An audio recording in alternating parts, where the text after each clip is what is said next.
കഴിഞ്ഞ ദിവസം വാങ്ങിയ മീഷോ ഡ്രസ്സ് ഇട്ടാലോ? പിന്നെ കുറച്ച് ബ്യൂട്ടീഷ്യന് വാങ്ങാനല്ലേ, മേക്കപ്പേ നമുക്ക് ഞാൻ ബ്യൂട്ടിയിട്ട് കൊടുക്കുന്നു, എനിക്ക് ഞാൻ തന്നെ ഇടുന്നു. അങ്ങനെ ഞങ്ങൾ മാറിയും തിരിഞ്ഞു മുരുകിക്കൊണ്ടേയിരിക്കുന്നു. സത്യം പറഞ്ഞാൽ എൻ്റെ ലൈഫിൽ ഒരു മെയിൻ ഘടകമായിട്ട് മാറിയിട്ടുണ്ട് ലിപ്സ്റ്റിക്ക്. ഇതല്ലാതെ പറ്റില്ല. ഞാനതൊക്കെ പറയുന്നത് പ്രായത്തിലൊന്നും നിങ്ങൾ നോക്കണ്ട. പിന്നെ അവൻ ലിപ്സ്റ്റിക്ക് ഇട്ടു, ഞാൻ കണ്ണെഴുതാൻ പോയി, കണ്ണല്ല പിരിവെഴുതാൻ പോയി. ഇടയ്ക്കൊക്കെ ഞാൻ ഒളിഞ്ഞു തിരിഞ്ഞൊക്കെ നോക്കുന്നുണ്ട്, കാരണം കണ്ണാടി നമുക്കൊരു വീക്ക്നെസ് ആണല്ലോ. പിന്നെ ഹെയർ സ്റ്റൈലിലേക്ക് മാറിയിരിക്കുന്നു, വാച്ച് കിട്ടുന്നു. വാവ്, സ്വന്തമായിട്ട് പുകഴ്ത്തുന്നു ഞങ്ങൾ രണ്ടുപേരും. കണ്ണാടി ബ്രാൻഡുകളാണ് രണ്ടുപേർക്ക്. ഇപ്പം ക്യാമറയല്ല, രണ്ടുപേരും മാറിയും തിരിഞ്ഞു നോക്കിക്കൊണ്ടേയിരിക്കുന്നു.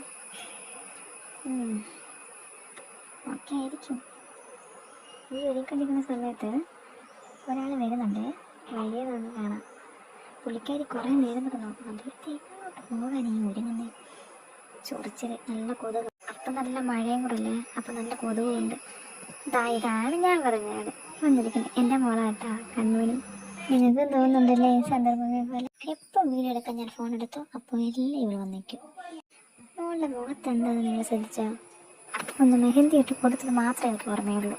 നമുക്ക് നല്ല ഭംഗിയിലേ കാണാം. ഞാൻ എന്നെ തന്നെ പുറത്തുന്നു. പുള്ളിക്കാരുടെ സ്വർണ്ണമെല്ലാം കഴിഞ്ഞു പോയി. പിന്നെ കുറച്ച് വീഡിയോസൊക്കെ എടുത്ത് അങ്ങനെ കുറേ സമയങ്ങൾ കളഞ്ഞു. അപ്പോൾ ഇന്നത്തെ കഴിഞ്ഞിരിക്കുന്നു. Bye bye, see U.